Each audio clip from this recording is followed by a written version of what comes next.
Buenos días, Presidenta. ¿Cómo están? Bien, Bien, muy bien. Muchas gracias. Bueno, vamos a dividir el día. Buenos días a todas, a todos. Vamos a dividir la conferencia en dos partes. Una parte, ahora pasamos al viernes los anuncios de inversión.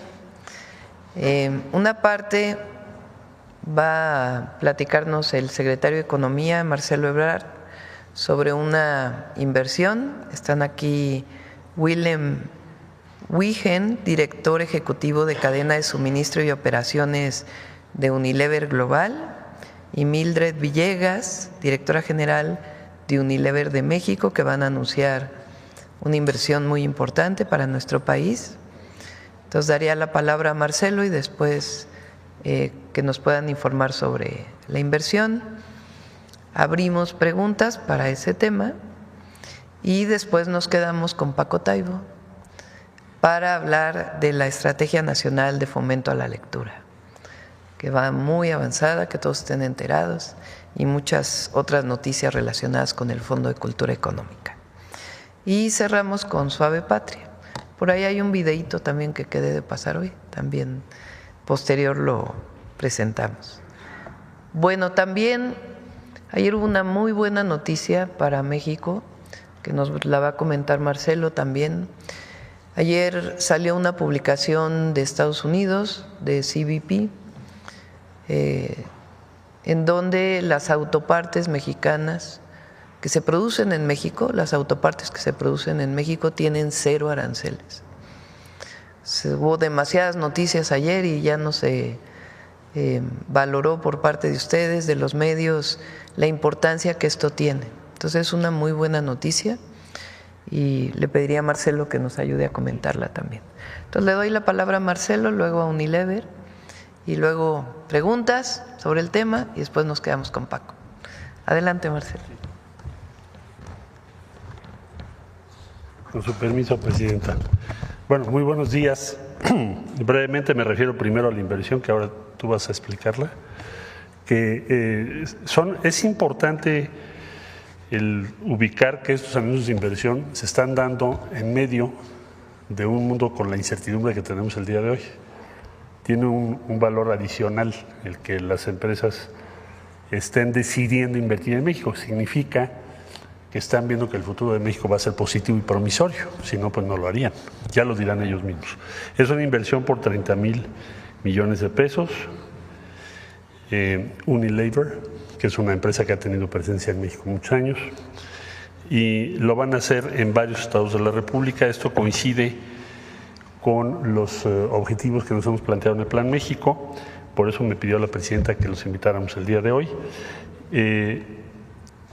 Se van a adicionar empleos también, nos lo van a comentar ahora, nuevos empleos, nuevas inversiones, y respaldan pues el Plan México y lo que se ha propuesto para que nuestro país siga adelante. Había quienes esperaban que hoy estuviéramos en otro escenario, ¿verdad? Que estuviéramos en otro escenario, es decir, que estuviéramos en un escenario negativo, pero no. Ahí tienen ustedes la inversión que hoy se va a anunciar y pronto habrá otras adicionales. Respecto a las autopartes, yo diría que ha sido una de las principales preocupaciones de la Presidenta Sheinbaum que a las autopartes de México se les dé el trato previsto en nuestro tratado con los Estados Unidos y Canadá. Quiere decir que no se les impongan tarifas, aranceles, y que podamos seguir exportando. Es una industria muy grande en nuestro país, es donde tenemos el mayor contenido nacional. Entonces, pienso que es un avance importante en nuestro país, el que, como ya se comentó por parte de la Presidenta, al día de ayer se publicaron instrucciones a las autoridades aduanales de Estados Unidos y ahí se referencia, se ratifica, se hace explícito, se subraya que las autopartes de México, también lo serán para Canadá, tienen el trato de nuestro tratado y por lo tanto no pagan aranceles, van a ser consideradas como parte de, como si fueran también de Estados Unidos, para los descuentos que la industria automotriz va a aplicar o compensaciones que va a aplicar en las próximas semanas. En esencia es lo que quiere decir lo que ayer vimos. Me parece una buena noticia, desde luego, para nuestro país y otro avance. Ahí vamos avanzando. Muchas gracias, Presidenta.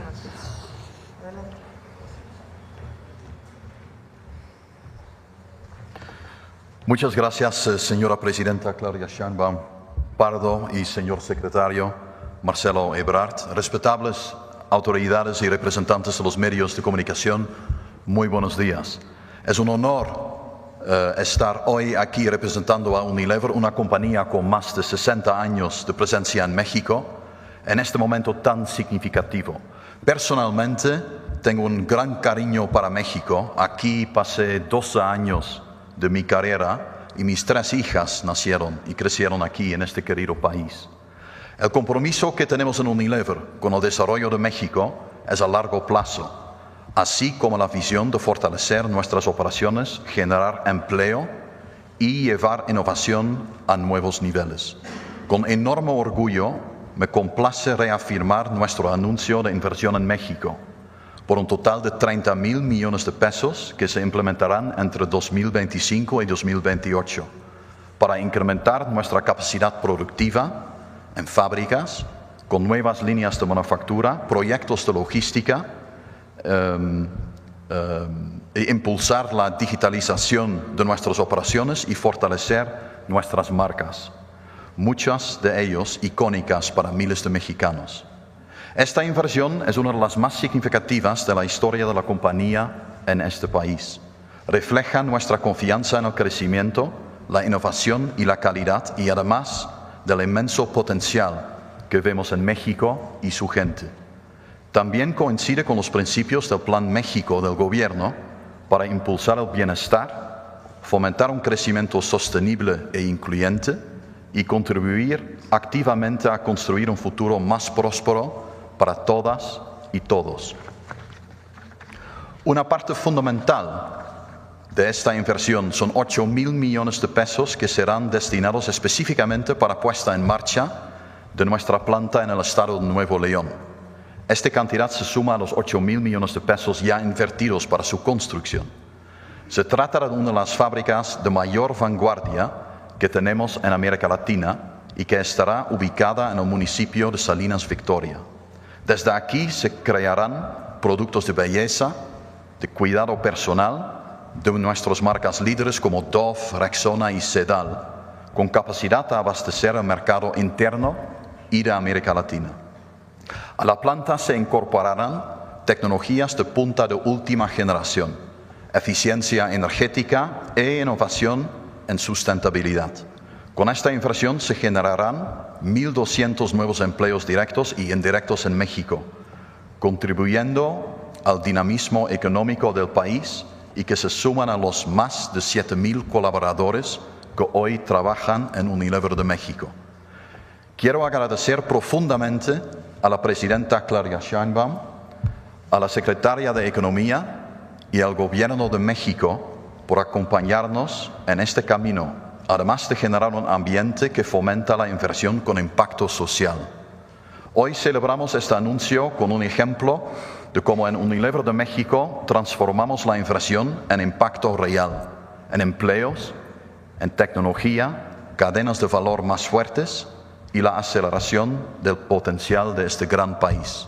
Muchas gracias.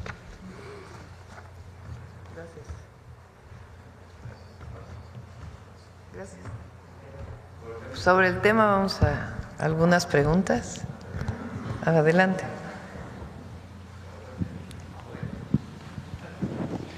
Gracias, Presidenta. Jonathan Lozada, Chiapas, Máxima FM. En este contexto de circunstancias arancelarias, pues es una muy buena noticia que finalmente las autopartes no vayan a tener aranceles. Y quisiera, si nos puede compartir un poco cómo han sido todas estas negociaciones, recordar un poco cómo ha sido todo este proceso y que ha culminado en este momento de verdaderamente beneficio para México. Bueno, desde el primer momento ustedes saben que se habló de aranceles. En un principio fueron hacia México y Canadá, relacionado supuestamente por los temas de seguridad. Digo supuestamente porque después vino para todo el mundo por temas comerciales, o sea que también había un tema comercial vinculado con los primeros aranceles que se anunciaron. Desde ahí pues establecimos una relación con el presidente Trump. Primero se logró un mes de plazo a partir de mayor seguridad en la frontera norte y su frontera sur. Después vino otro anuncio relacionado con que todo aquello que está dentro del tratado comercial, dentro del TEMEC, tiene arancel cero, y lo que está fuera del tratado, que se estaba exportando sin aranceles, tendría un arancel. ¿Qué significa esto? Cuando se está dentro del tratado, tiene lo que se llaman reglas de origen. Quiere decir que la mayor parte de lo que se produce esté producido en Canadá, en Estados Unidos o en México. Si no tiene esas reglas de origen, entonces estaba exportando a partir de otro mecanismo que tiene la Organización Mundial de Comercio, que se llama Nación Más Favorecida. Entonces, en este momento, lo que está dentro del tratado tiene cero aranceles. ¿Cuáles excepciones hay? Acero y aluminio, que lo tienen todos los países del mundo, y en vehículos y autopartes, pues se ha dado un trato preferencial a todo aquello que se produce dentro del tratado. En particular, las autopartes pues siguen teniendo cero aranceles. Entonces, esa es la situación en la que estamos ahora. El secretario de Economía, Marcelo Ebrard, prácticamente va una vez a la semana o una vez cada 15 días a Washington. Ahora le pido que platique cómo han estado estas negociaciones con el secretario Lutnick, que es el secretario de Comercio de los Estados Unidos. Y hay una mesa permanente ya de trabajo del equipo de la Secretaría de Economía y del equipo de la Secretaría de Comercio, que están revisando muchos temas. Por ejemplo, en el caso del acero, algún tipo de exportación se le está cargando un doble arancel por acero y por estar fuera del tratado. Eso se está negociando en la mesa. Y otros temas diversos que tienen que ver con la automotriz, con el aluminio y muchos otros temas ya de mayor visión del propio tratado. Entonces, le pido a Marcelo si nos quiere platicar esas conversaciones. Y bueno, ayer, como les comenté, tuvimos una conversación con el presidente Trump y acordamos continuar con estos trabajos entre las secretarías, tanto de Comercio y Economía, como del Tesoro y de Hacienda. Entonces, quiere decir que seguimos trabajando y si se fijan, pues cada vez conseguimos mejores condiciones frente a la situación que teníamos previamente. Adelante, Gonzalo. Con su permiso. Bueno, brevemente diría yo lo siguiente, del punto de inicio al punto en el que estamos. Básicamente en las negociaciones internacionales tú tienes como dos opciones. Tienes una alternativa que es maximizar tus ventajas solamente, suponiendo que vas a ser más fuerte que tu contraparte. O la otra es pensar como cuáles serían los elementos de común interés, una vez que identificas qué es lo que tu contraparte quiere. Entonces nosotros la instrucción que recibimos fue tratar de buscar los puntos que son comunes, porque es muy fácil aumentar aquellos en los que tienes diferencias de diferente tipo o tienen contenido emocional. Bueno, total, de la primera reunión ahorita, como lo dice la presidenta, pues hemos estado ya en innumerables ocasiones, hay reunión semanal o a máximo quincenal. Hemos venido planteando qué cosa, la integración que tiene México con Estados Unidos en lo que hace específicamente la industria automotriz. También en acero y aluminio, ahorita explico por qué. La integración que tenemos en la industria automotriz implica varios sectores. Básicamente, cuando tú ves un vehículo, tiene miles de piezas que no produce necesariamente esa empresa. Por eso se les llama armadoras. Producen alguna parte y todo lo demás lo consigues en el mercado de diferentes tipos de empresas. Quien hace el tornillo, quien hace el pistón y así sucesivamente, hasta llegar a los semiconductores. Bien, entonces, ese universo, ese ecosistema que está en torno a cada vehículo, tiene un contenido cada vez mayor de México. ¿En razón a qué? Bueno, pues llevamos 35 años trabajando juntos. Y además en 2019 se firmó un tratado que dice que tienes que aumentar el contenido de México, Estados Unidos y Canadá en los vehículos que produzcas en la región. Entonces ha venido aumentando. Y si primero hacíamos una piececita, pues hoy hacemos muchas piezas, ¿verdad? Entonces, si tú sumas el impacto de 25% al vehículo final, cuando pasa la frontera, más derivados de acero y aluminio, que también les pones impuesto, y además le pusieras impuesto a autopartes, prácticamente sacas del mercado ¿a quién? Pues a las compañías de Estados Unidos en primer lugar. General Motors, Ford, Stellantis, y después pues a todas las empresas mexicanas que están alrededor de. Y no habría manera de sustituir eso, salvo por Asia. Entonces, esta argumentación que te estoy resumiendo, en negociaciones donde yo debo decir que el secretario de Comercio, pues sí empezamos teniendo muchas discusiones porque empezamos de puntos muy distintos, pero hoy en día hemos logrado construir una buena relación de confianza y respeto. Y ha tomado en cuenta argumentos que hemos dado. Esto, desde luego, además de manera complementaria a las llamadas que ha tenido la presidenta Sheinbaum con el presidente Trump, que fijan toda la negociación. En conclusión, yo diría que en este momento en lo que estamos es que entendemos perfectamente bien, o muchísimo mejor, nos entendemos, porque estamos hablando ya de una base común que es proteger ese complejo productivo. Son millones de empleos. Y en eso estamos. Entonces, no puedes meterle 25% a las autopartes, 25% al acero y al aluminio derivados, más 25% al precio final, pues porque acabas con esa empresa, ¿no? Entonces, bueno, ya pusiste 25, pues entonces ya no le pongas otros. Digamos, es el principio de que no los pongas en condiciones de tal costo que puedan incluso estar en peligro su viabilidad, ya cuando lo sumas.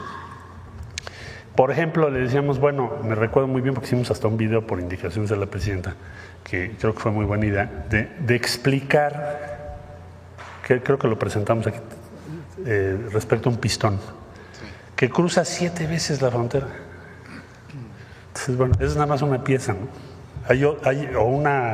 La bolsa que tienes en el volante por si tienes un accidente, 7 veces cruza la frontera. Entonces, esos argumentos han ido determinando el común objetivo de proteger esa cadena productiva. Bien, entonces eso explica estas decisiones.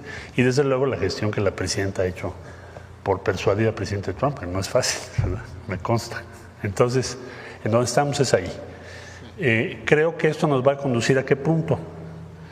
A que tengamos la mejor condición relativa respecto a cualquier otro país del mundo. Y eso se está materializando. Ese fue el objetivo que fijó la presidenta Sheinbaum a todo el equipo que estamos trabajando en comercio, en Hacienda con Tesoro, en relaciones exteriores, desde luego.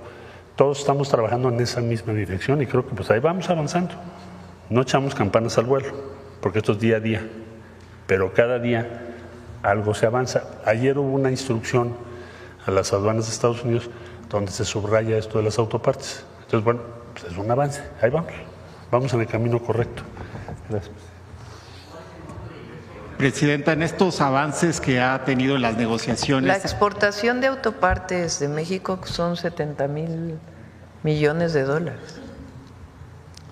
Presidenta, en estas negociaciones que ha tenido con el presidente Trump, ¿ha visualizado usted dificultades? Quisiera preguntarle eso y también preguntarle si nos comenta cómo funciona el modelo económico mexicano, que pues durante sobre todo los primeros meses de su administración habían pronósticos de algunas entidades internacionales y siempre economistas que decían, bueno, pues es que va a ser difícil, ¿no? Pero hoy vemos pues una economía sólida, vemos negociaciones sólidas y con resultados, vemos pues al país con los índices más bajos de desempleo, vemos que la migración se ha frenado enormemente. ¿Cómo funciona este modelo, Presidenta?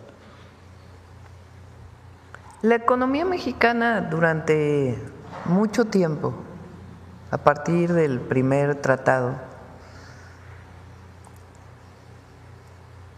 tuvo la orientación de ser una economía exportadora hacia los Estados Unidos.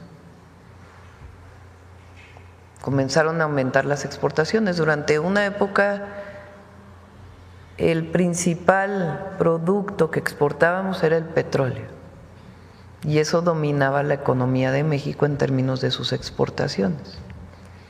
A partir del tratado empieza a diversificarse, pero el objetivo era convertirnos en una economía exportadora hacia los Estados Unidos. ¿Bajo qué condiciones, bajo qué circunstancias? Salarios muy bajos. O sea, lo que se presumía al exterior era mano de obra barata. Entonces, con la mano de obra barata, pues se venían aquí las maquilas, se fabricaba aquí por tener mano de obra barata y se exportaba. ¿Qué pasó a partir de 2018? Pues se dijo, no puede seguir siendo la mano de obra barata lo que México le diga al mundo de lo que hace nuestro país.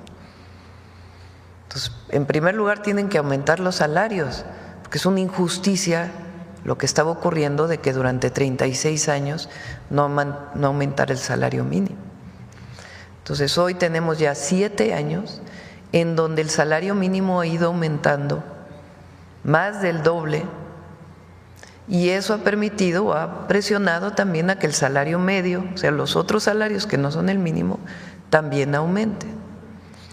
Pero además, el objetivo no solamente es mano de obra, sino mano de obra calificada. Entonces, hoy México tiene mucho más ingenieros que los que se titulan en muchísimos lugares del mundo. Somos el tercer país en el número de ingenieros e ingenieras que salen de las universidades, de los tecnológicos. Y además se ha ido especializando muchísimo el trabajo de las y los mexicanos, porque siempre hemos sido muy trabajadores. Desde la electrónica, las autopartes, no es fácil llevar una empresa de un lugar a otro si no hay calificación en la mano de obra. Los electrónicos, la electrónica, Foxconn, una de las empresas de producción de electrónicos, de semiconductores, construyó una empresa en México, en Jalisco, en 6 meses. Y tiene mucho vínculo con las universidades mexicanas, con los institutos de investigación, porque ven en México pues un potencial de desarrollo, no solamente por mano de obra no calificada, barata, sino todo lo que ha ocurrido en los últimos años en nuestro país. Y nosotros tenemos hoy un elemento sustantivo, que es el bienestar de la gente. No es que llegue inversiones con inversiones para aumentar el PIB o las exportaciones, sino lo que queremos es que haya mejor calidad de vida, mejor bienestar para las familias en México. Eso por un lado. Por otro lado, el aumento al salario mínimo. Los programas de bienestar lo que han permitido es que haya mucho más recursos en el mercado interno. Entonces, cuando hay más recursos en las familias, pues se compra más, y al comprarse más, pues se produce más. Hay quien dice eso hubiera provocado inflación, resulta que no, que el modelo lo que ha demostrado es que hay más bienestar, hay disminución de la pobreza, hay disminución de las desigualdades, hay mayor inversión, hay mejores salarios, hay mejores condiciones laborales, y México está pues una mejor condición. ¿Qué es lo que planteamos ahora con el Plan México? Bueno, lo que planteamos es que así como México exporta mucho a los Estados Unidos principalmente, también en los últimos años y particularmente desde el periodo de Peña, empezaron las importaciones de manera muy importante de Asia, de China, de Vietnam, de otros países. Entonces nuestra balanza, ¿qué se llama? Exportamos, pero también importamos mucho. Entonces el Plan México que planteó desde el principio, incluso antes de que llegara el presidente Trump, es hay que fortalecer la producción nacional bajo distintos mecanismos para el mercado nacional y también buscar otros horizontes para las exportaciones mexicanas. Entonces, en eso es en lo que hemos estado trabajando. En esta condición difícil que ha impuesto la situación de los aranceles a todo el mundo y también para México, aunque en México en una situación preferencial, porque se reconoce el tratado finalmente, con algunas excepciones. Lo importante es lo que dice Marcelo, o sea, están llegando muchísimas empresas nacionales que estaban aquí desde hace tiempo y extranjeras que su interés es producir en México, ya no solo por el mercado de Estados Unidos, sino por lo que está representando México. Entonces, eso nos hace ser optimistas. Por eso cuando decían los organismos financieros internacionales, algunas calificadoras, de que México iba hacia la recesión y que el PIB iba a bajar y que pues en 3 meses hubo crecimiento, poco, pero hubo crecimiento. Y lo que esperamos, más allá de los impactos que pueda tener esta situación, pues es que en el año tengamos crecimiento y sobre todo, pues todos estos compromisos de inversión que se traducen además en facilidad para invertir en aquellos lugares, si usan agua donde hay agua, si usan otros recursos donde hay esos recursos, que son los polos de bienestar también que vamos a informar pronto. Pues esta condición está colocando a México en una situación muy buena. Ya comentamos, el portafolio de inversión para México es de más de 200,000 millones de dólares.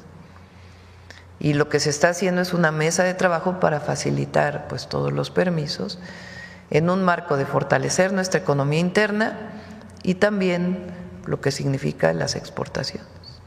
Presidenta, en este tema de las inversiones, que si me permitiera hacerle una pregunta al representante de Unilever, ¿qué es lo que esta empresa de Gran Bretaña ve en México hoy? ¿Cómo ven México y qué confianza tienen para anunciar una inversión tan grande y pues diversificada en estados de este país?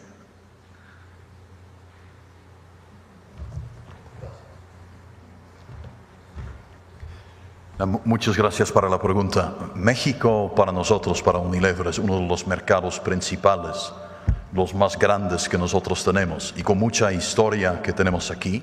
Hemos visto que sobre los años nuestras marcas han ido creciendo y creemos también que los fundamentos que están aquí en México y en América Latina, que nos da la confianza de invertir en esta fábrica que va a servir al mercado de México y a América Latina, que el crecimiento que nosotros vamos a ver ahí está bueno a largo plazo y esto nos da la confianza para hacer la inversión.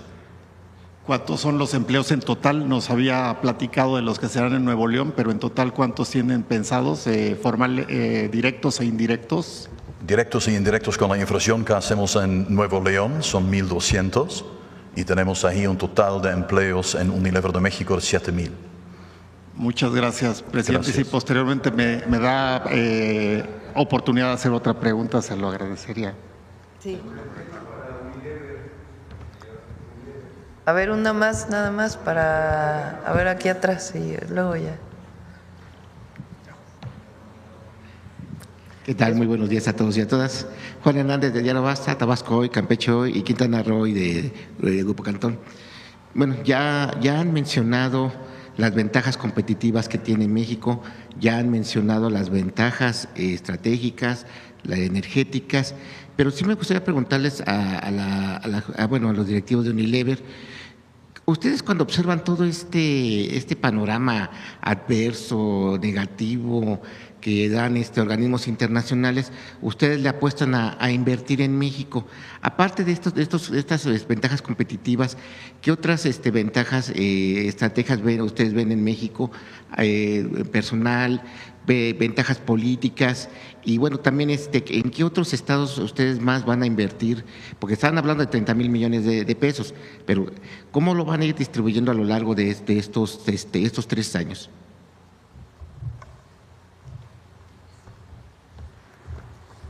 Muchas gracias por la invitación, señora presidenta, señor secretario. Gracias por la pregunta.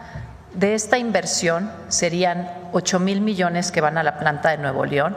El resto de la inversión estaría dividido en otros estados, en específico en nuestras plantas en el Estado de México, en Lerma, en Tultitlán y también en nuestra planta en Morelos, en la zona de Cibac.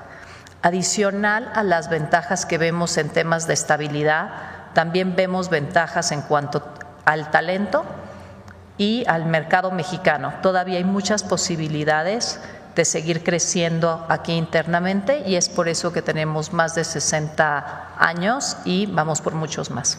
¿Cómo estarían trabajando ustedes con las universidades? Ahorita que estaban mencionando para apostarle al talento, ¿habría como una especie como de incubadora de talentos? ¿Cómo se estaría trabajando en tipo Nosotros trabajamos muy de cerca con universidades públicas y privadas cerca de nuestras fábricas y también de nuestro corporativo. Entonces tenemos distintos programas que empiezan desde becarios, después también algunos en los que vamos a dar clases a las escuelas y también participando en las ferias de trabajo. Y finalmente, las ventajas del Plan México y de lo hecho en México. Sería todo. Muchas gracias. Nosotros formamos también parte del Acuerdo Nacional por el Agua y creemos que con todo lo que está definido en el Plan México es parte de lo que nos ayuda a seguir invirtiendo en el país y en el crecimiento del mismo. Gracias.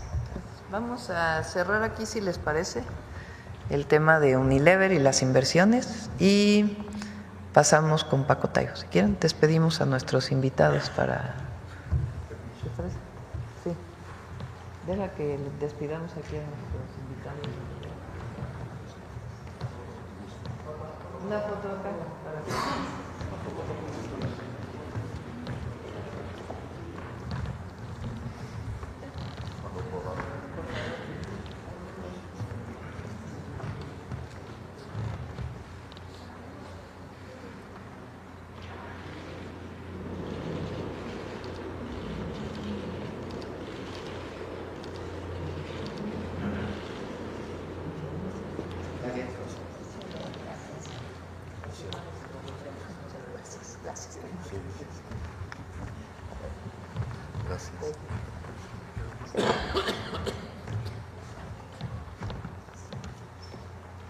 Adelante, Paco.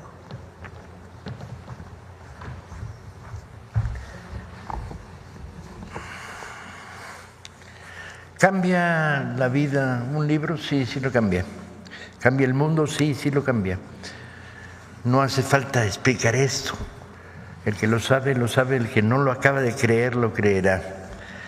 El Fondo de Cultura Económica gira en torno al libro.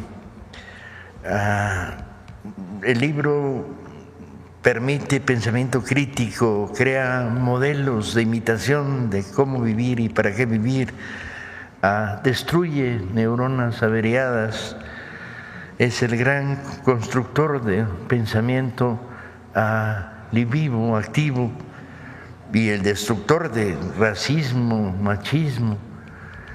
El libro es el gran vehículo, el transportador de información. El corazón del Fondo de Cultura es esto, el libro. De 2019 a la fecha se han producido 21 millones de libros y vendido 24.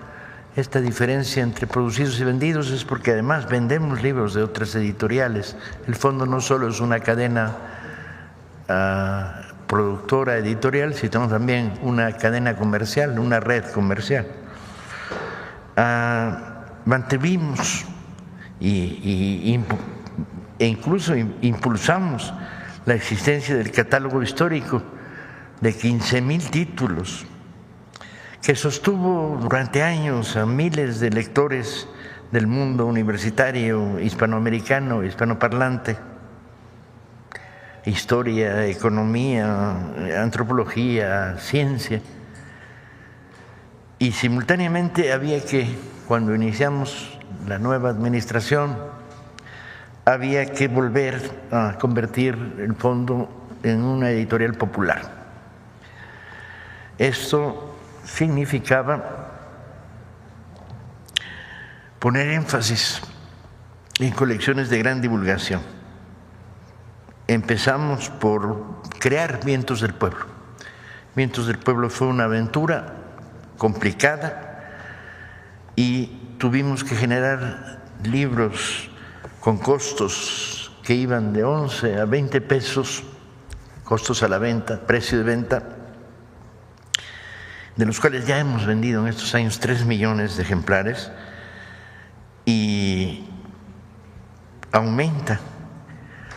Es una colección de abanico que permite que un adolescente inteligente pueda leer, un campesino pueda leer, pero extremadamente popular. Y permítase la anécdota de decir que para fijar el precio tuvimos que definir cuál era el rango, y definimos que el rango era el valor de media torta en un colegio de bachilleres. Nuestros libros de Vientos del Pueblo tenían que costar lo que cuesta media torta, de tal manera que el que comprara un libro perdiera media torta, pero la recompusieran al día siguiente. Nos fuimos hacia una colección como la colección popular, que ha publicado 207 títulos en estos 6 años y distribuido, vendido 792,000 ejemplares con precios entre 100 y 200 pesos en ese rango, y colecciones como A la orilla del viento, infantil y juvenil, La ciencia para todos, los breviarios. Fortalecimos pues en esta idea del Fondo de Cultura Nuevo las colecciones de bajo precio y alta calidad.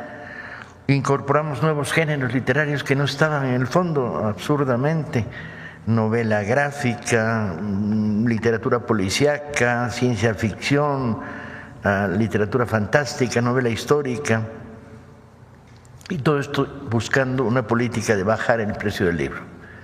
Habíamos descubierto que el precio del libro era un obstáculo fundamental para la promoción de la lectura, que el adolescente que se rascaba el bolsillo tratando de sacar el dinero para comprar el libro que quería no llegaba, no podía. Logramos bajar con esta crecientes tirajes, aumento del tiraje, nuevas redes de distribución, descenso de los costos de producción, y logramos bajar el precio de los libros que el fondo producía de una manera sustantiva.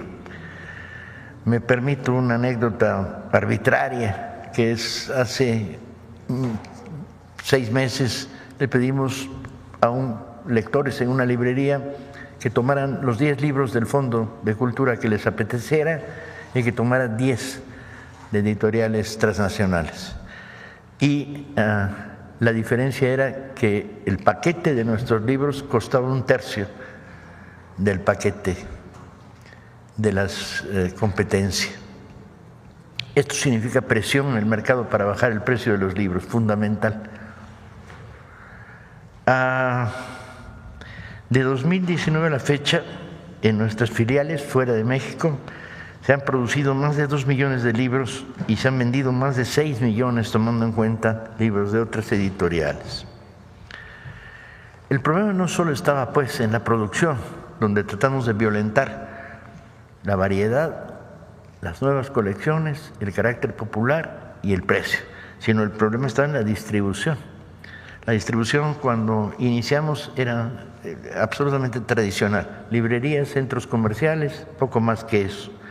Y tuvimos que inventar mecanismos de distribución, nuevos caminos. Democratizar significa hacer llegar el libro hacia sectores de la población que nunca habían tenido este acceso, esta facilidad. Yo personalmente recuerdo la época en que si eras poblano tenías que venir a la Ciudad de México a comprar libros a la Gandhi una vez al mes, y Puebla está a kilómetros.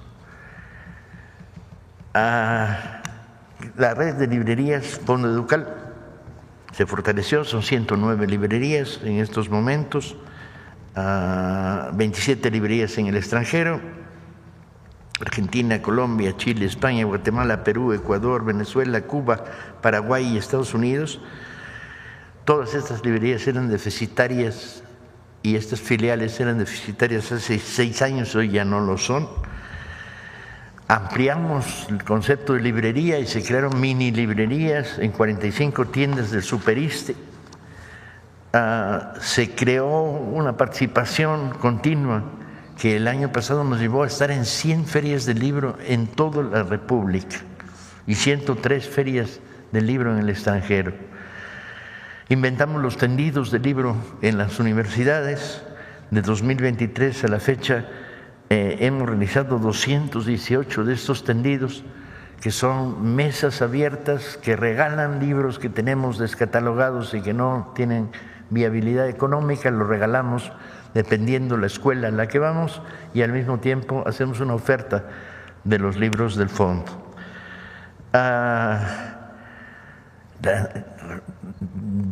Desarrollamos de manera enorme la red de Librobús, 5 librobuses. Librobús es una librería móvil, 5 librobuses en movimiento en estos momentos, 5 en compostura, porque es una red que está muy deteriorada por el paso del tiempo, y próximamente entrará en funciones un nuevo librobús, producto de una cesión que nos hizo RTP de 7 autobuses que estamos adaptando para volverlos librobús, y que se va a llamar Soberanía, el nuevo, el que sale dentro de una semana a la calle. De 2019 a la fecha, 1.131.000 lectores se han subido a un librobús, en escuelas, en comunidades, en redes urbanas, en redes suburbanas y en larguísimas giras que nos llevaron a recorrer todo Baja California, de punta a punta, que nos hicieron recorrer Oaxaca completa, que nos permitieron hacer más de 40 intervenciones en el estado de Michoacán, en Veracruz Sur, en Sonora y en la ruta del sureste, que tuvimos que abordarla con 2 librobúses haciendo un arco. El resultado es muy emocionante. Cualquier valoración cuantitativa no afecta la valoración emocional de llegar a una comunidad donde no hay librería, no hay biblioteca, ni siquiera hay papelería que venda libros, y llegar con libros desde 10 pesos en el librobús, o en operaciones combinadas donde regalas libros a comunidades y a niños, y la presencia del librobús. Todo esto animado además por activistas comunitarios en todos los lugares. Hemos cubierto selvas, desiertos, hemos llegado a donde Cristo perdió el jorongo y no se lo devolvieron. Hemos bajado cerros, subido montañas con librobuses que se nos quedaban a mitad del camino porque no les daba, y tuvimos que hacerlo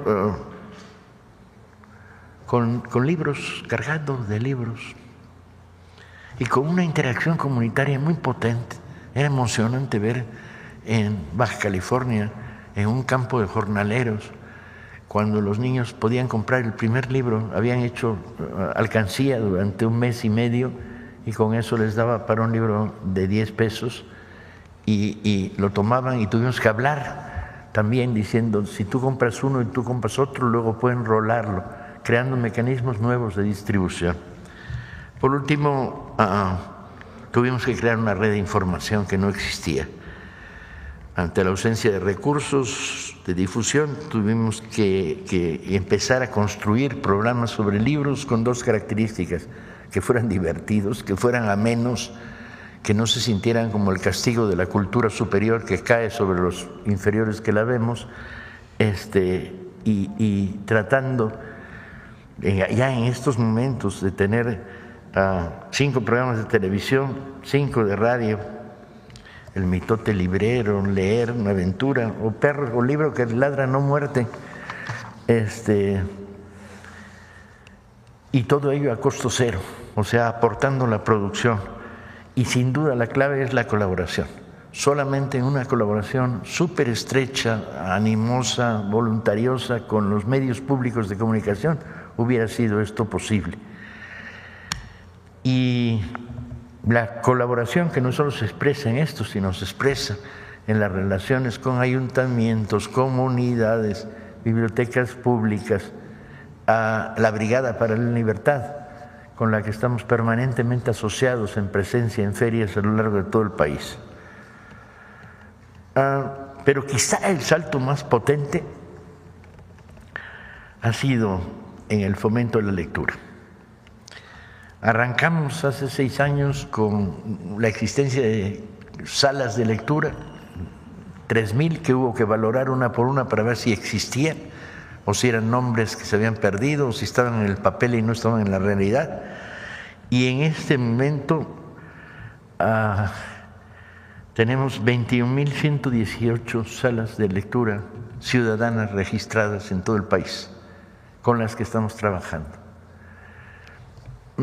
Una sala de lectura o un club de lectura o una biblioteca comunal son un centro donde ciudadanos autoorganizados, voluntarios, se constituyen, se organizan, leen en conjunto, leen en colectivo, se distribuyen libros y nuestra función es mantenerlas no solo con relaciones, contactos, conversaciones, discusiones, mesas redondas, conferencias, sino también abastecerlas de libros gratuitos.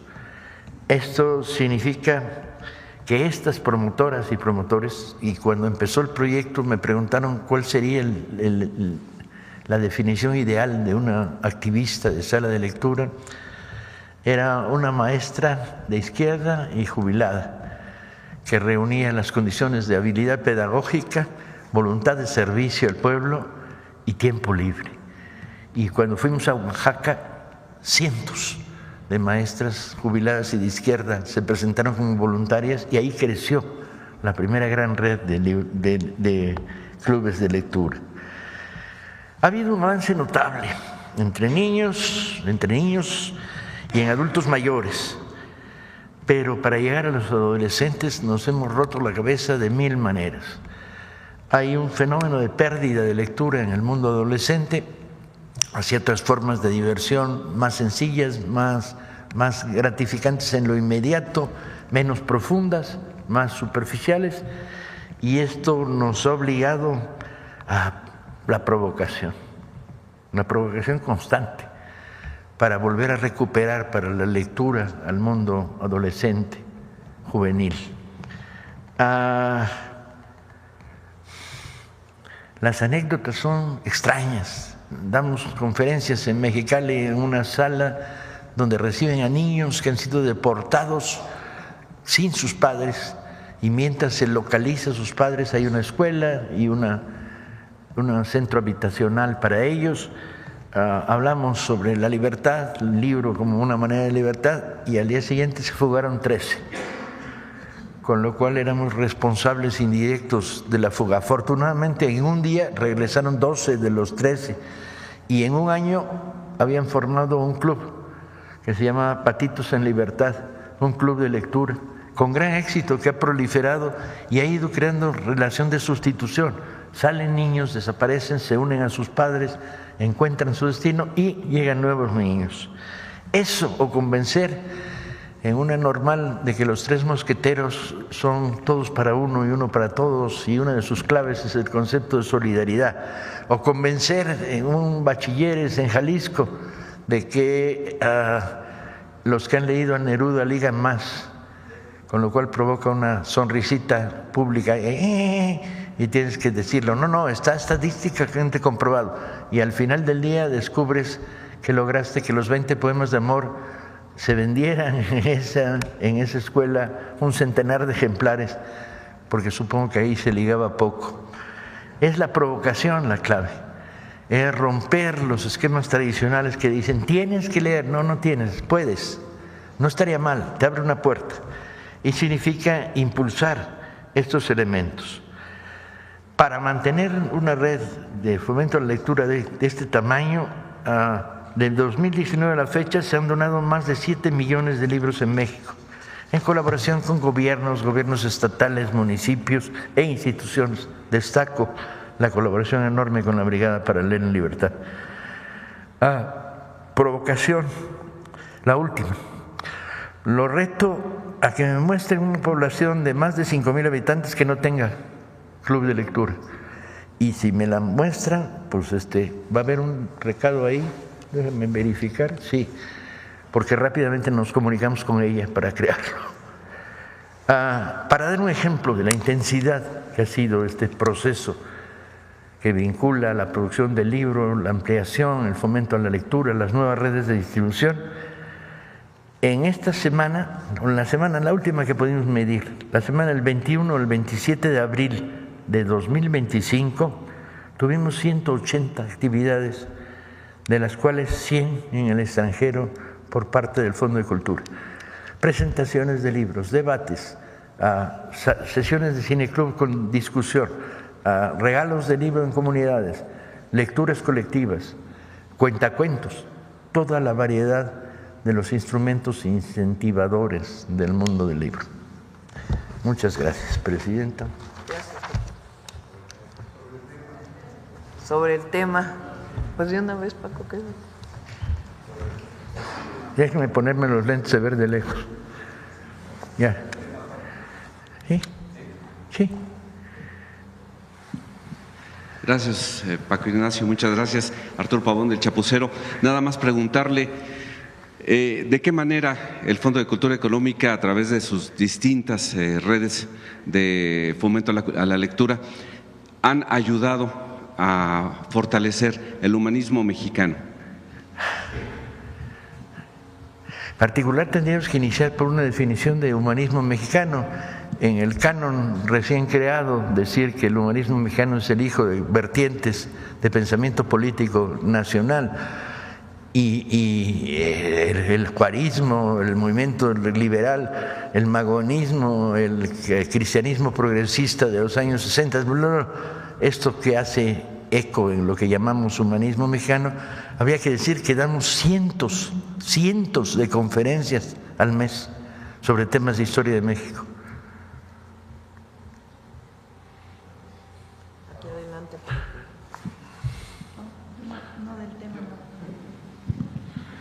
Paco, muy buenos días a todos y a todos. Su servidor Carlos Pozos de LM Noticias.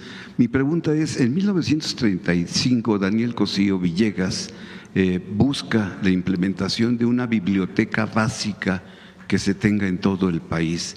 ¿Este objetivo se ha cumplido? ¿Qué falta para que todos los mexicanos podamos tener una biblioteca básica con precios accesibles a esos libros y pues la cultura, el buen gusto por leer un libro, pues sea para tener mayores conocimientos, porque los libros no muerden?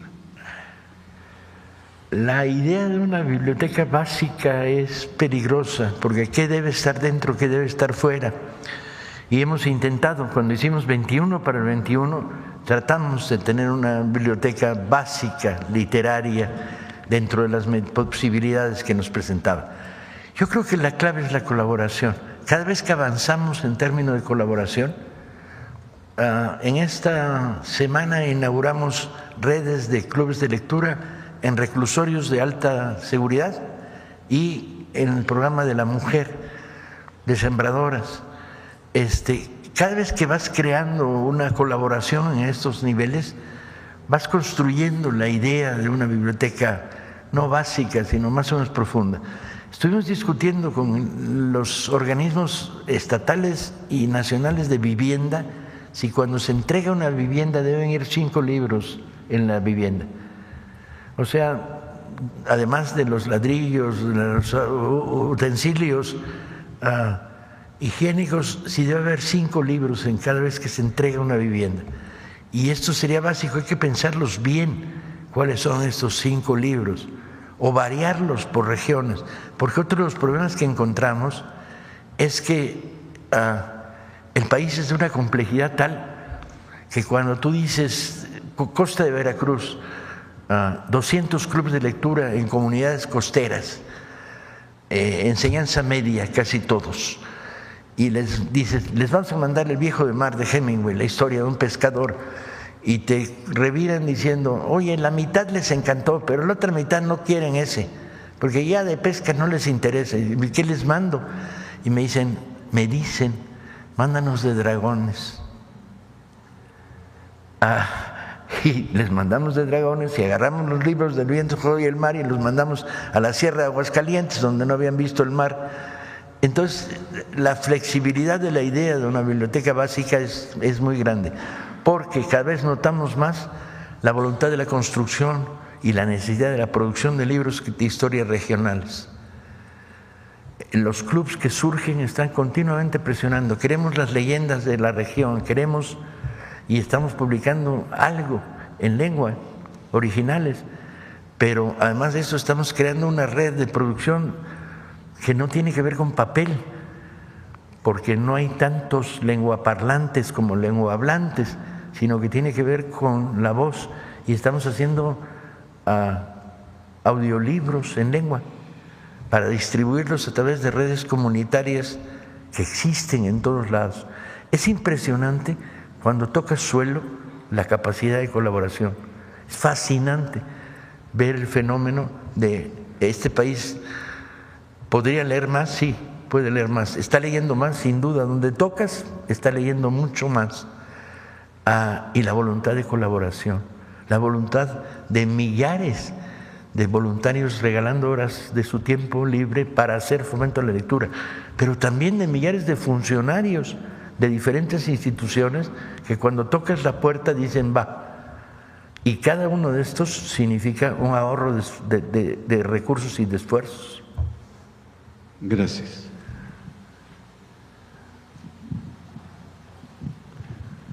Cuando yo hago así, quiere decir que el que sea más rápido tome la voz, ¿no? O más rápido. Muy buenos días, Presidenta. Héctor Herrera, de ACE y de Hidalgo. Retomando lo que dice usted, Paco, lo que dice uno de los compañeros, ¿qué es lo que tiene proyectado este fondo? En un libro de los cambios tan impresionantes, sobre todo del segundo piso, que ha roto cualquier esquema. Un libro de aniversario que nos muestre esa historia de la izquierda, porque estamos condenados a repetir si no la conocemos.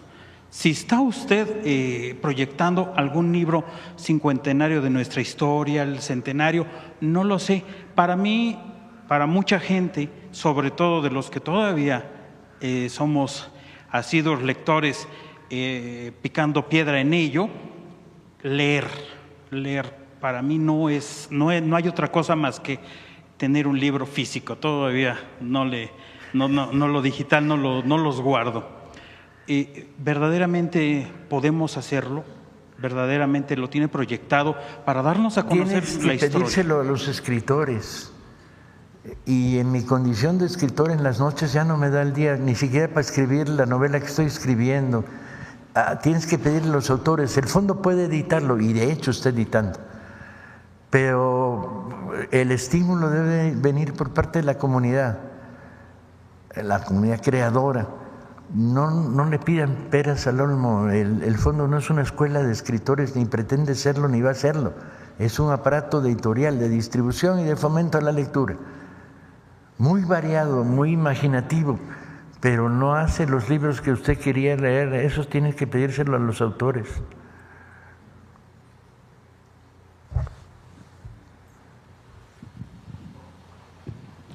Gracias. Víctor Manuel Torres, de Ovaciones, Información General. Para Paco, por supuesto.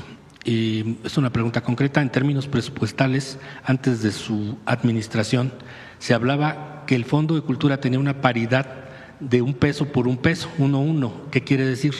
Por cada peso ingresado por la Federación o recibido por el Fondo de Cultura por la Federación, autogeneraba otro peso.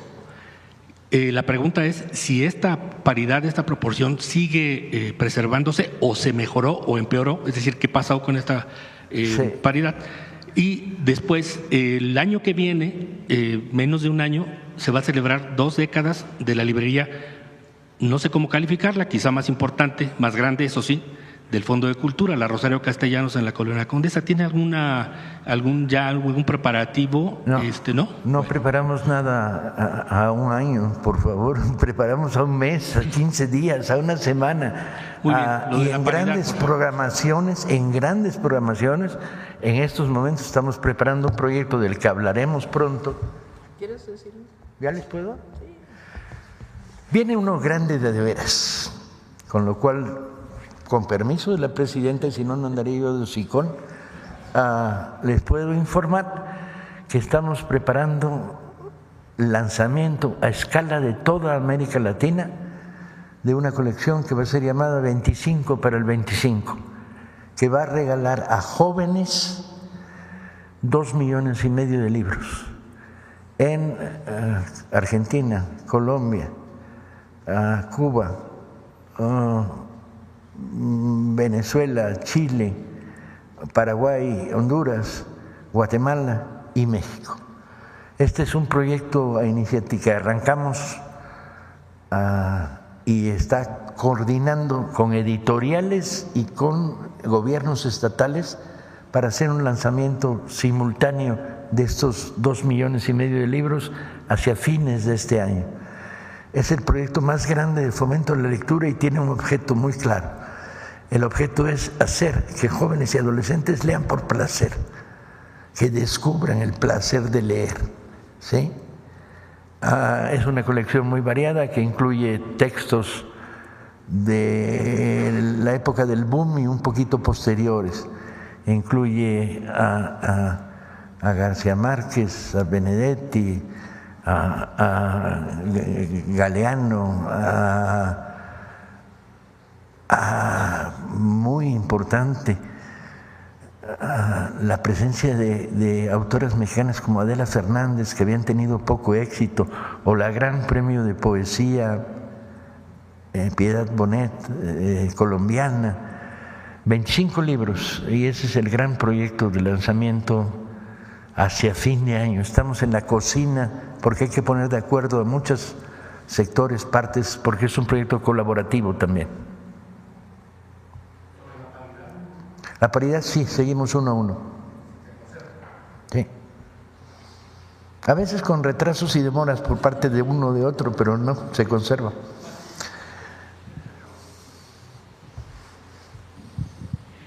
Don Paco, ¿cómo está? Buen día. Carlos Guzmán, de 4 Media Telecomunicaciones Veracruz.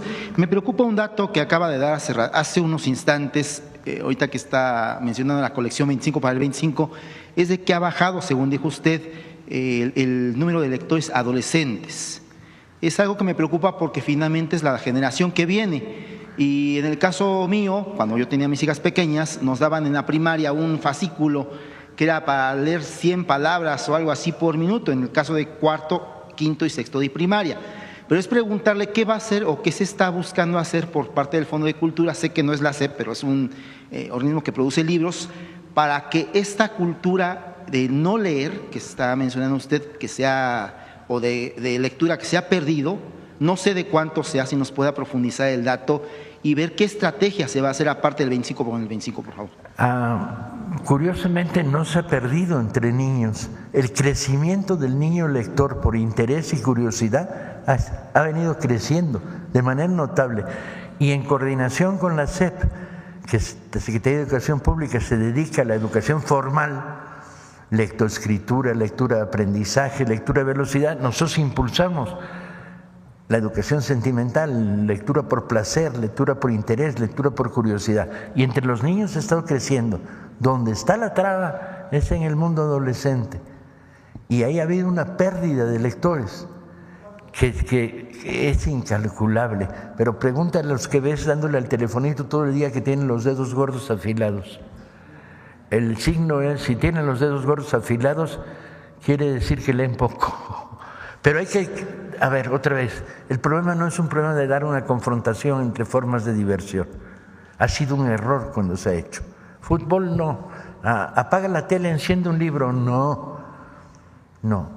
Enciende la tele y en los intermedios donde hay anuncios de cervezas, abre un libro y ponte a leer. Juega yo-yo hasta que te aburras, pero también leer. Y en esta lógica de impulsar, tienes que combatir no contra la música, sino con la música, y no contra los telefonitos y la comunicación instantánea, sino con ellos.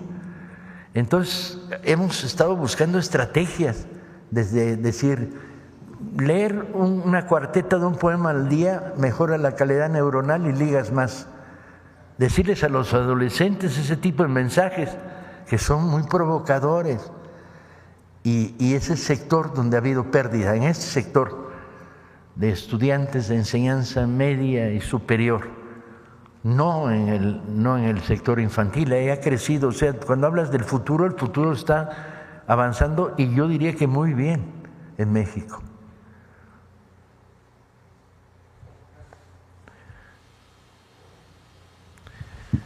Buenos días a todas y todos. Carlos Navarro de Heraldo Media Group. Justo eso, Paco, ¿cómo no caer en esa política de discriminación a la diversión? Es decir, desde casa, que los padres no le digan a los jóvenes, deja el celular y ponte a leer, deja de ver la televisión y ponte a leer, no salgas y ponte a leer. ¿Cómo generar y evitar esa política de discriminación a la diversión justamente en un sector que no está leyendo tanto? Tarde o temprano tendremos que ir hacia una gran campaña de fomento a la lectura. Esta gran campaña usando todo el poder de los medios, tarde o temprano, y yo digo que tarde o temprano porque primero hay que crear el punto de apoyo, el suelo social que te permite esa campaña. Es una campaña que tiene que educar a adolescentes y también adultos. Prohibir, imponer es el mejor recurso para que un adolescente salga huyendo de la lectura. Tienes que leer. Recuerden ustedes la campaña, tiene usted que leer 7 minutos todas las noches. Nadie de veras le iba a creer a ese actor que lo veías y te dabas cuenta de que no había leído un libro en su vida. ¿Sí? Eres burro si no lees. Bueno, hay que ser burro para formular una campaña en negativo. Las campañas se fomentan en positivo, ¿sí? Entonces cuando lleguemos a este momento la batalla es hacia los dos lados, hacia padre y formas autoritarias de imponer la lectura. El mejor padre aliado de la lectura es el que deposita un libro en la mesita de noche al ladito de la cama de su hijo y no le pregunta al día siguiente, ¿ya lo leíste? Sino que obliga a que ese niño se pregunte, ¿cómo llegó el libro hasta mí? ¿Quién lo trajo? ¿Cómo lo puso?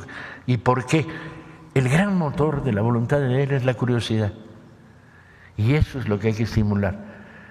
Lo logramos con los maestros, nos costó al principio mucho trabajo con la Secretaría de Educación Pública, que entendieran que en el fomento a la lectura no hay reglas autoritarias, no es tienes que leer un libro en la semana los lunes, tienes que leer un cuento los lunes, todos los maestros, no, tienes que crear curiosidad y voluntad.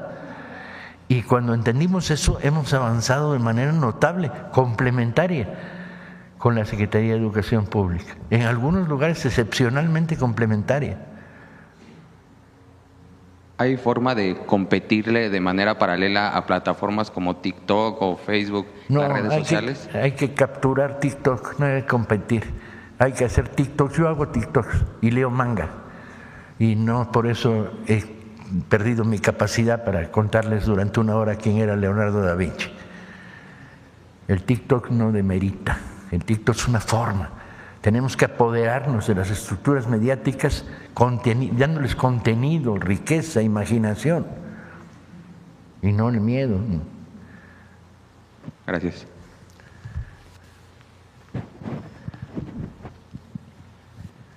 Buenos días, Arián Esquivel de Saltillo, Coahuila.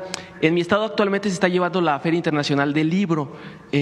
¿Cómo cree que estos lugares, estos eventos logran fomentar la lectura entre los jóvenes, entre los niños y aparte crear una comunidad? ¿Cree que se puedan replicar más ferias durante los años, ya que en muchos estados pues solo se realiza una al año? ¿Y cuáles son las editoriales que van a participar en este proyecto que cierra en este año? El proyecto 25 por 25, si me das 5 días te lo digo, estamos cerrando. De hecho, ya está confirmada Casa de las Américas y Monte Ávila, y yo cerraré esta semana el trato con Siglo XXI, pero todavía no sé qué otras se van a sumar al proyecto. Hay conversaciones. Y las ferias del libro son maravillosas, hombre. Es el único lugar donde puedes comer un churro con la mano derecha y leer un libro con la mano izquierda, y no hay pecado en esto. Basta ya de identificar el mundo del placer, el mundo de la gastronomía como lo negativo y el libro como lo oculto, lo deseable. Para nada. Nomás no hay que equivocarse de mano, pues si no te queda el libro todo pringoso. Sí. Hola, buenos días. Soy Jeff Gray de Vanity Fair de Estados Unidos, la revista. Y tengo una pregunta para la presidenta. ¿Cuál es su libro favorito? Y para ti, ¿cuál es su libro favorito? Mi libro favorito es Espartaco, de Howard Fast, porque lo leí a los 15 años y dijo, no, la vida tiene que ser así. Y definió mi vida. ¿Y el tuyo? Voy a decir 2, por mi carrera científica y la literatura, obviamente 100 años de soledad. Y en lo científico a Thomas Kuhn, las revoluciones científicas, el cambio de paradigma. Sí, está publicado por el fondo, ¿no? Está publicado por el fondo, dice. Sí. Bien, descanso porque tenemos tremendo trabajo en esta semana. Por ejemplo, extrañísimas discusiones sobre qué tipo de papel hacer en los libros que regalamos a los reclusorios para que no se los vayan a fumar los internos. Por ejemplo, la discusión de si vamos a publicar en maya o no, porque hay poco maya leyente y por lo tanto tenemos que hacer libros, audiolibros para la riquísima lectura en maya. Por ejemplo, definir cómo va a ser la colección que vamos a hacer para un plan de fomento de la lectura en una población del Estado de México donde tienen el nivel más alto de deserción infantil por embarazo. Y tenemos que encontrar los libros y llegar a las escuelas. Y tenemos que tener un pacto con el Instituto de la Mujer para que vayan y den conferencias, pero nosotros encontrar los libros claves para portar este mensaje de una manera diferente. Bueno, yo les prometí un documento, el cierre del tema del sexenio del 94 al 2000. Ya hoy cerramos eso. Viene un documental sobre ese periodo, un pequeño documento porque es de 5 minutos. Después 2 o 3 preguntas más y luego vamos a Suave Patria. Adelante.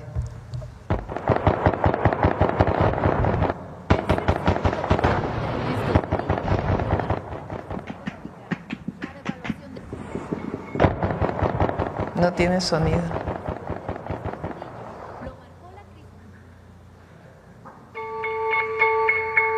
El sexenio del presidente Ernesto Zedillo lo marcó la crisis económica, la devaluación del peso y el rescate bancario que benefició a una cúpula empresarial a cambio de sumir a millones de mexicanas y mexicanos en la pobreza. Pero también fue sello del gobierno de Zedillo la represión contra la población. Movimientos sociales, liderazgos de izquierda, grupos insurgentes y civiles y cualquiera que se opusiera a las políticas de su administración. Con Ernesto Zedillo como presidente, ocurrieron en México represiones que generaron escándalos internacionales. El 28 de diciembre de 1995, en la masacre de Aguas Blancas, 17 miembros de la organización campesina de la Sierra del Sur fueron asesinados a tiros y otros 23 heridos por judiciales y policías, cuando se dirigían a protestar por la desaparición de uno de sus compañeros. Un acto atroz que el resto de los integrantes de la organización aseguran fue planeado con la participación de diversos secretarios y funcionarios del estado de Guerrero por órdenes del entonces gobernador Rubén Figueroa Alcocer. El gobierno estatal intentó acusar a los campesinos de agredir a la policía para justificar lo ocurrido, pero la evidencia desmintió esta versión y 3 meses más tarde, el gobernador Figueroa Alcocer se retiró del cargo, con licencia indefinida y manteniendo su fuero. A pesar de las violaciones graves a los derechos humanos que fueron documentadas, los presuntos responsables continúan gozando de impunidad. La política represiva de Zedillo contó con el apoyo del PAN. El titular de la Procuraduría General de la República fue Antonio Lozano Gracia, pieza clave del grupo de Diego Fernández de Ceballos. Fue resultado de un pacto no escrito. El jefe Diego desapareció en la campaña de 1994 para facilitar la victoria de Ernesto Zedillo, a cambio de posiciones en el gabinete. Esta represión estuvo lejos de ser la única durante el mandato zedillista. 2 años más tarde, en la localidad de Acteal, en el municipio de Chenaló, en la región de los Altos de Chiapas, en el contexto del levantamiento zapatista, en el que las desapariciones y homicidios eran la norma, el 22 de diciembre de 1997, un grupo paramilitar disparó armas de uso exclusivo del ejército contra la organización indígena Las Abejas, mientras el grupo de indígenas tzotziles se encontraba orando en una ermita. La masacre se prolongó por más de 8 horas y dejó 45 muertos, entre estos mujeres embarazadas, niñas y niños, así como 26 heridos graves y víctimas que murieron por heridas con armas punzocortantes o disparos recibidos por la espalda. De nuevo, la administración de Zedillo, a través de su secretario de Gobernación, Emilio Schweifet, intentó deslindar al gobierno federal de su responsabilidad en la matanza, algo que fue desmentido, ya que, como el mismo Schweifet admitió, tuvo conocimiento meses antes del ambiente de violencia en contra de la comunidad de la región. Una omisión que le costó el cargo a Emilio Schweifet. La reparación o reconocimiento de la responsabilidad del gobierno en estos hechos no fue dada por Zedillo, sino hasta 2020, 23 años después de la masacre. En los años siguientes, los ataques en zonas predominantemente indígenas continuaron. La madrugada del 7 de junio de 1998, en el municipio de Ayutla de los Libres, en Guerrero, 10 miembros de la comunidad indígena y un estudiante fueron asesinados por elementos del ejército mexicano en una escuela en la comunidad de El Charco, a donde acudieron para participar en una consulta popular. No estaban armados. Luego de ser rodeados, la balacera se prolongó durante 6 horas. Algunas víctimas recibieron el tiro de gracia y por varios días, más de 3,000 indígenas mixtecos quedaron bajo cerco militar. Otro episodio de la guerra de Zedillo contra la población indígena que buscaba su autonomía ocurrió a pocos kilómetros de Acteal, el 10 de junio de 1998, en el municipio de El Bosque, en Chiapas. Más de 1,000 elementos del ejército y de las diversas fuerzas policíacas, acompañados por helicópteros y vehículos artillados, se adentraron y atacaron de madrugada a 3 comunidades, dejando un saldo de 8 pobladores muertos, 53 detenidos y decenas de casas saqueadas. El gobierno argumentó que el operativo fue legal, sin embargo la evidencia apuntó a que la matanza fue una ruptura más del compromiso gubernamental y optar por el uso de la fuerza en lugar del diálogo con la población. El Barzón surgió en 1993 como un movimiento social de agricultores endeudados con los bancos ante las altas tasas de interés y la apertura de las importaciones por el Tratado de Libre Comercio de América del Norte. Inconformidades que, con el lema "Debo no niego, pago lo justo", estallaron en fuertes movilizaciones en distintos estados del país, a las que se sumó parte de la clase media afectada por la crisis económica. En la guerra social entre los deudores y la banca, Zedillo tomó el lado de los banqueros, reprimiendo las manifestaciones y promoviendo la ley Zedillo en contra de los deudores para proteger a los bancos y acreedores. La violencia dictada desde el Estado marcó los sexenios de Zedillo y su antecesor Carlos Salinas, pues entre 1988 y 1997 se produjo una persecución sistemática de la oposición y de miembros de partidos como el PRD, que provocó la muerte de más de 600 militantes del PRD, crímenes que nunca fueron esclarecidos.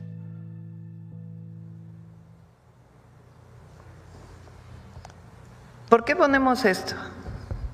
Primero para que, siempre lo he dicho, lo dijimos el 2 de octubre del 2024. ¿Quién fue el responsable de una represión ordenada? Pues el presidente de la República de entonces. Esto es solamente para que los jóvenes de nuevo conozcan el ambiente que se vivía en aquella época. ¿Por qué lo ponemos? Porque el debate hoy es el autoritarismo. Así lo quiso poner la oposición.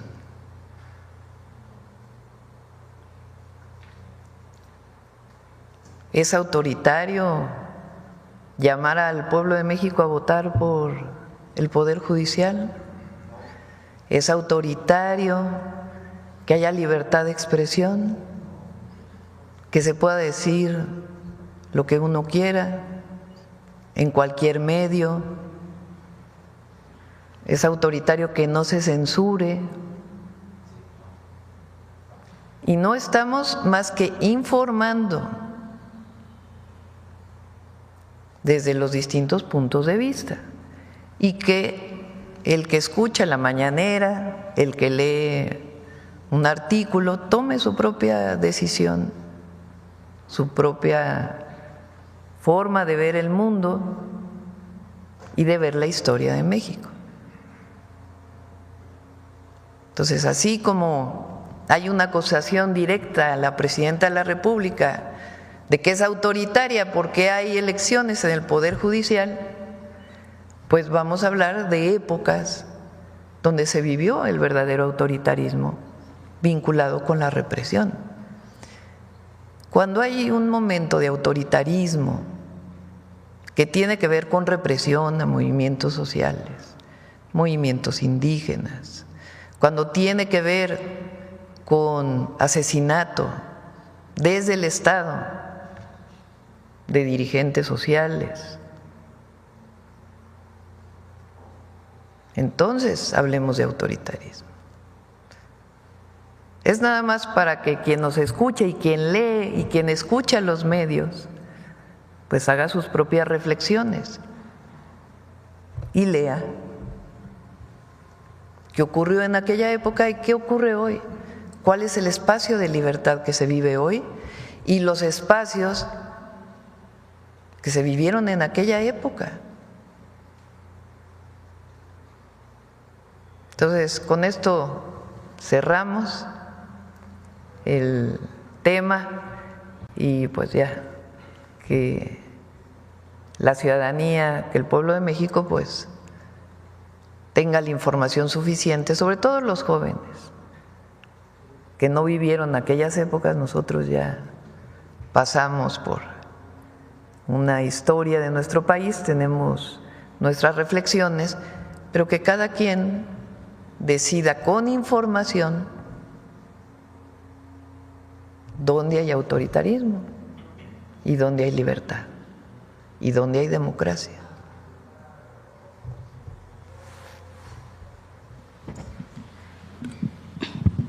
Buenos días, Presidenta. Buenos días, secretario y demás invitados.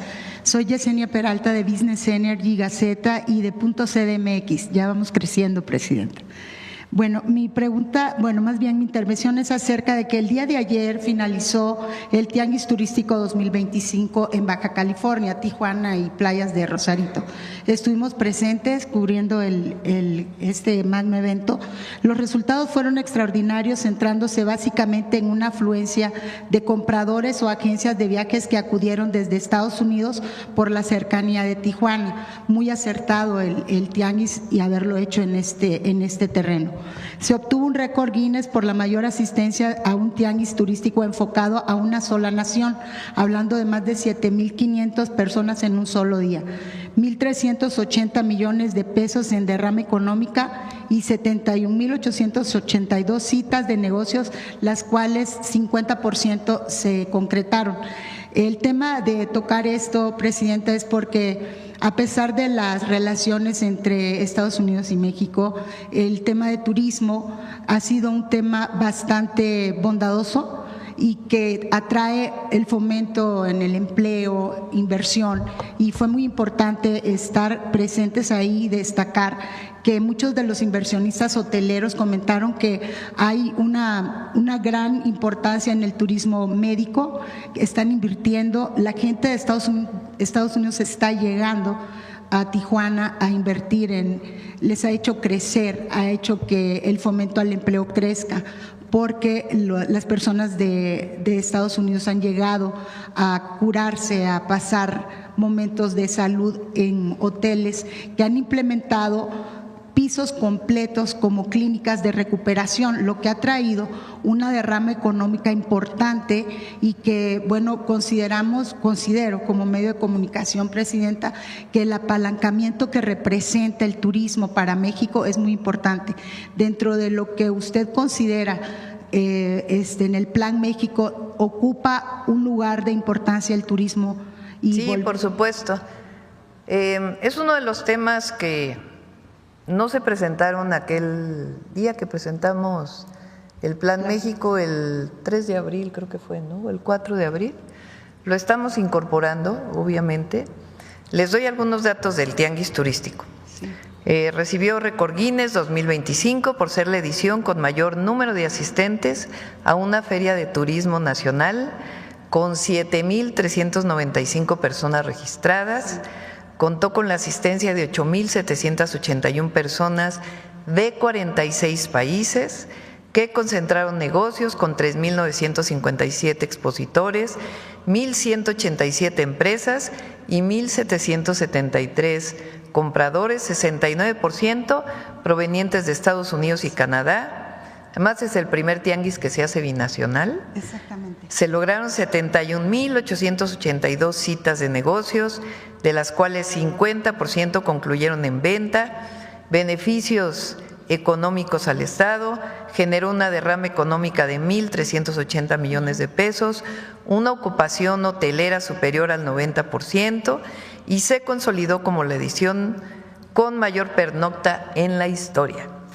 Es el tianguis turístico mejor valorado digitalmente de la historia, teniendo un alcance de más de 64 millones de cuentas únicas. Sí, es muy importante señalar que la secretaria Josefina Rodríguez Zamora y usted han estado muy enfocados en darle continuidad a lo que se comenzó en el sexenio pasado en relación a la oficina que se abrió permanentemente en San Diego, que va a estar permanentemente dando, por ejemplo, como lo que se hace en Mazarik, que se llama Punto México.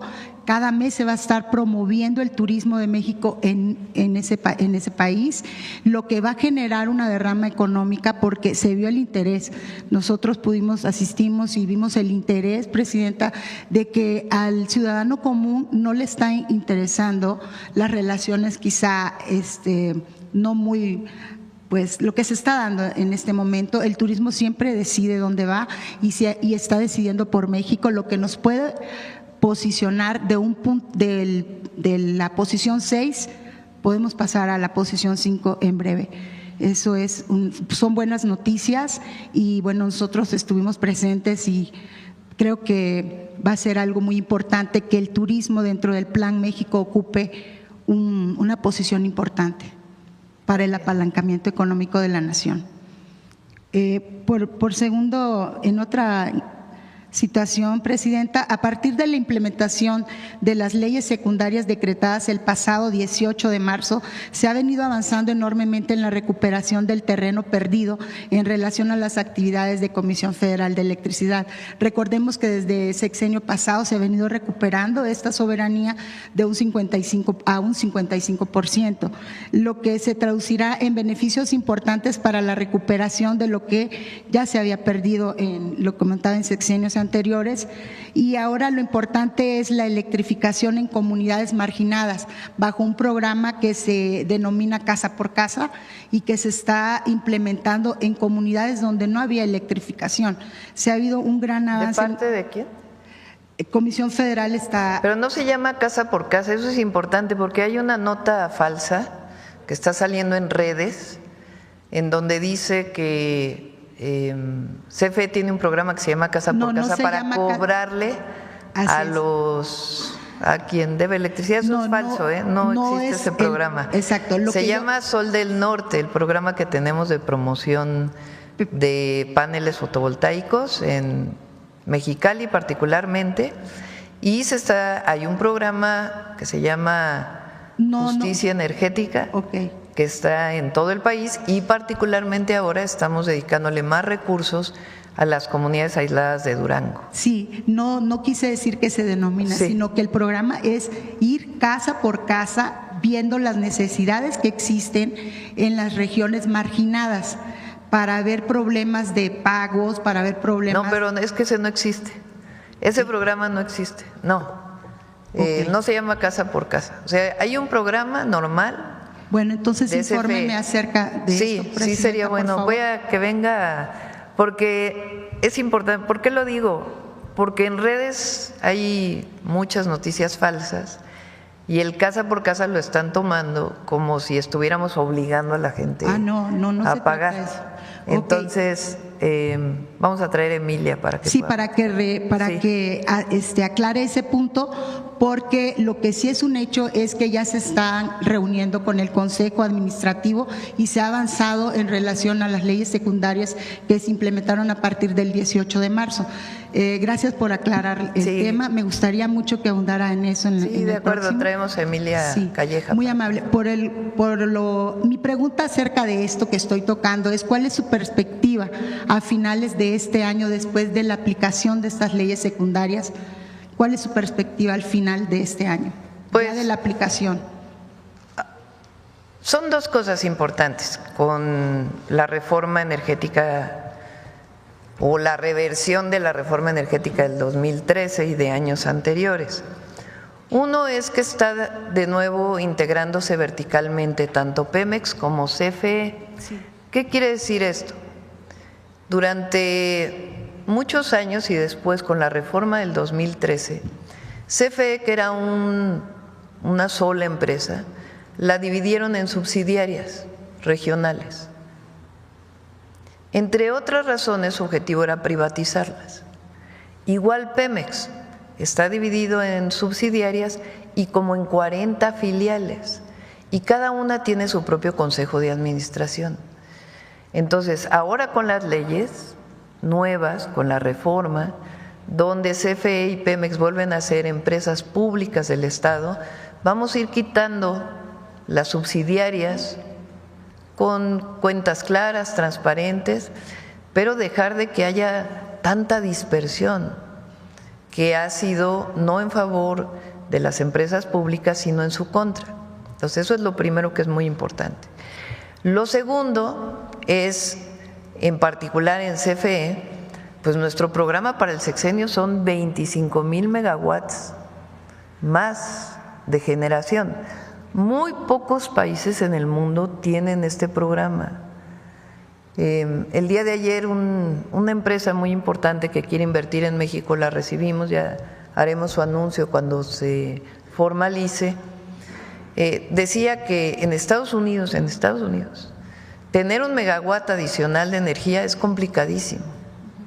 En Japón es complicadísimo porque no están produciendo mucho más energía eléctrica.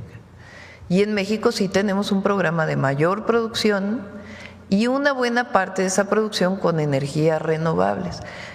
Por cierto, qué bueno que tocamos este tema, porque no hemos hablado aquí del apagón de España.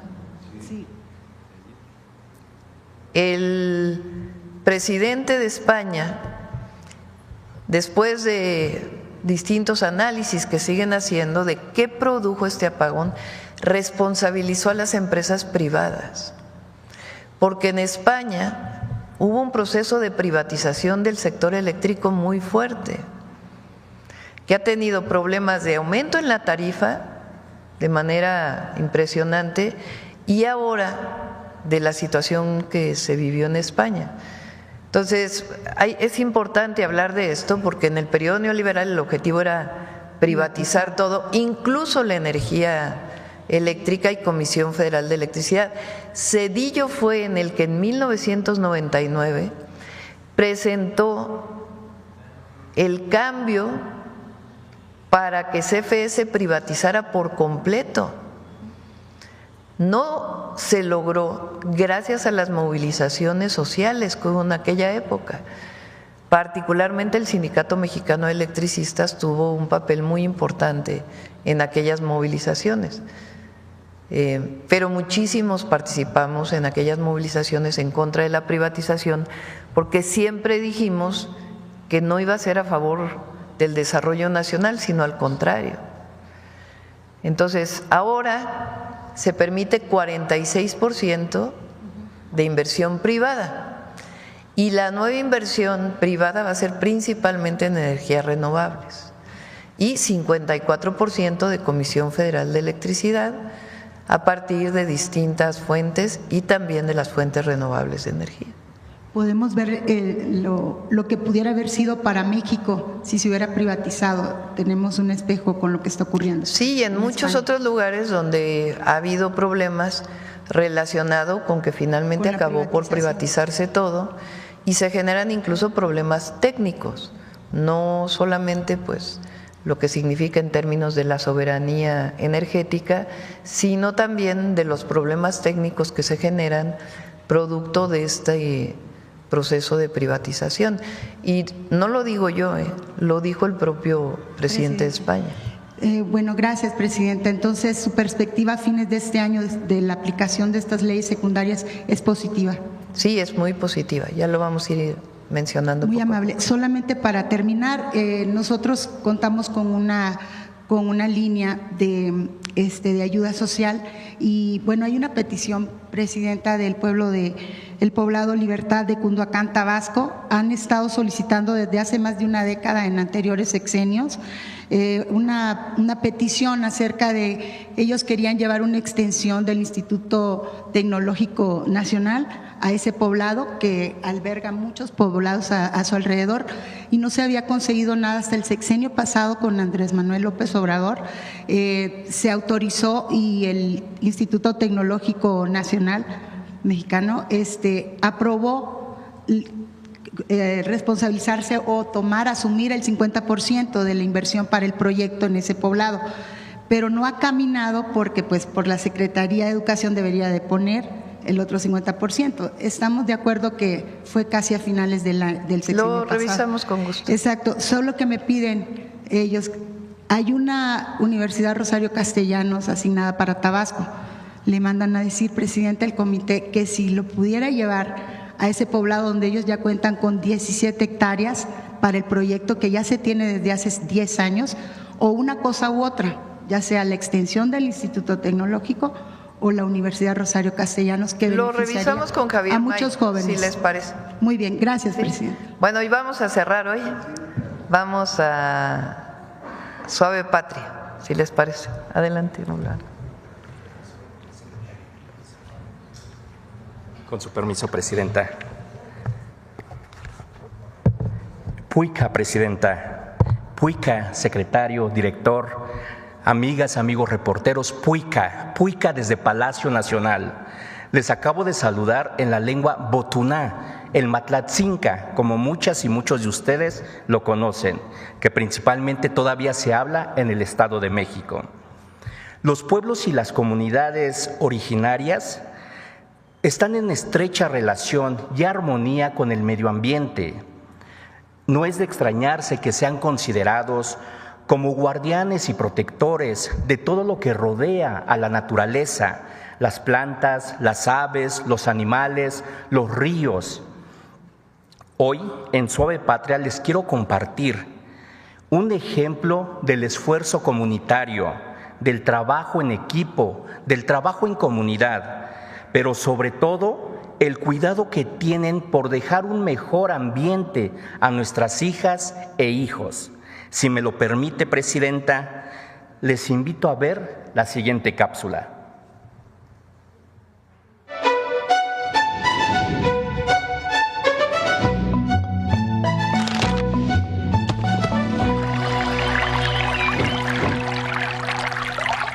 Chetani Pakibot of Mani, Matawi. Los ejidatarios son, por decirlo así, dueños del bosque. Entonces ellos hicieron el proyecto de abrir este espacio porque aquí estaba sólido. Se creó justamente el parque para que la gente de la localidad, jóvenes, tuvieran la oportunidad de tener un empleo sin salir a trabajar a otro lado, ¿no? Fue como abrir las puertas a nuestra comunidad, a lo que hacemos nosotros, porque no salíamos de aquí. Entonces como que el parque nos ha abierto muchas puertas a muchas cosas.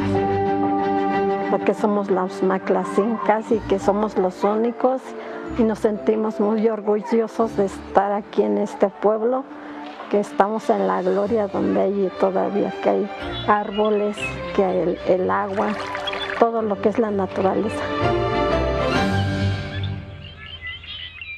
Que están justamente invitados a conocer tierras matlatzincas, la última y la única comunidad a nivel nacional. Solamente hay 500 hablantes de 1500 que somos. Que se conozca, que vean que aquí pues a lo mejor van a decir, sabemos muy bien que somos la última comunidad matlatzinca que existe en todo el Estado de México y en el mundo, ¿no? Y sobre todo pues yo digo que inspirar a más jóvenes. Hay una frase que me gusta, que dice, hago un llamado a todos esos jóvenes que se ocultan dentro de las estrellas, ¿no? Pero me siento mal que a veces cuando platican con los demás, puro español, pero de que saben, Maclacinca saben. Les digo, no les dé pena, esto no es pena, esto es una herencia que tenemos. Y yo me siento contenta, a gusto de ser indígena Maclacinca.